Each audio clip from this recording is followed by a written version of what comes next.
ఇక్కడ ఇంకొక important point కూడా మనం మాట్లాడుకోవాలి. అసలు చంద్రబాబు నాయుడు మాట్లాడితే ఏమంటాడు? ఈ మధ్యకాలంలో మీరు గోదావరి బనకచెర్ల అంశం వచ్చినప్పుడు ఆయన గారు మాట్లాడతాడు, ఏమంటాడు?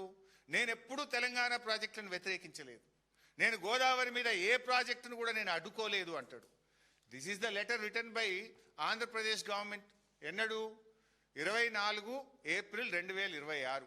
మొన్న ఏప్రిల్ నెలలో ఆంధ్రప్రదేశ్ తెలంగాణ ప్రాజెక్టుల మీద విషన్ జిమ్ముతూ తెలంగాణ ప్రాజెక్టులను అడ్డుకోండి అని కేంద్ర ప్రభుత్వానికి రాసిన లెటర్ ఇది. ఈ లెటర్లో తమ్మిడిహట్టిని ఆపండి, సమ్మక్క ప్రాజెక్ట్ ఆపండి, సీతారామ ఆపండి, మొత్తం తెలంగాణ ప్రాజెక్టులు ఆపండి అని 24 ఏప్రిల్ 2026 నాడు రాసిన లెటర్ ఇది. ఇవాళ ఈ ఎజెండాలో కూడా మీరు చూస్తే జిఆర్ఎంబిలో ఈ ఎజెండా ఎవరు పెట్టించిండ్రు?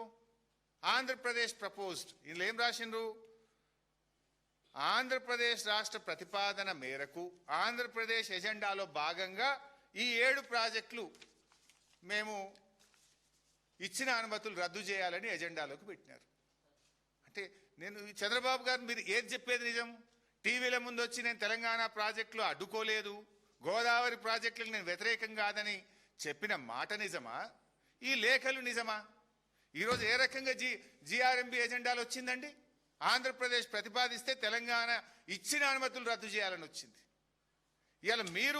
ఇవాళ కేంద్ర ప్రభుత్వానికి మా ప్రాజెక్టులన్నీ ఆపండి అని చెప్పి మీ ప్రభుత్వం లేఖ రాస్తుంది. అంటే ఇవాళ మీరు మీ మాటలకు చేతలకు పొంతన లేకుండా పోయింది. ఇవాళ మీరు తెలంగాణ నోటికాడ బుక్కను లాక్కునే ప్రయత్నం చేస్తున్నారు చంద్రబాబు నాయుడు గారు. ఇది తెలంగాణ హక్కులను కాలరాయడం. కేంద్రం మీ చేతుల్లో ఉందని కేంద్రాన్ని అడ్డం పెట్టుకొని ఇవాళ తెలంగాణ నోటి బుక్కను లాక్కుంటే ప్రయత్నం చేస్తున్నారు. ఊరుకో తెలంగాణ. ఇది పోరాటాలతో తెచ్చుకున్నాం. నీళ్ల కోసం ఆనాడు కేసీఆర్ గారి నాయకత్వంలో, జయశంకర్ గారి నేతృత్వంలో ఆ రోజు ఎంతో పోరాటం చేసి మేము తెలంగాణ తెచ్చుకున్నాం. నీళ్ళలో అన్యాయం జరిగితే తెలంగాణ ఊరుకోదు. ఇంత జరుగుతుంది అంటే ఇప్పుడు మీరు ఆలోచించండి. సీతారామ అంటే మొత్తం ఖమ్మం జిల్లాకు అన్యాయం చేయడం, కాళేశ్వరం అనుమతులను రద్దు చేయడం అంటే సగం తెలంగాణకు అన్యాయం చేయడం. హైదరాబాద్ మంచినీళ్ళు, కరీంనగర్ జిల్లా, వరంగల్ జిల్లా, నల్గొండ జిల్లా, మెదక్ జిల్లా,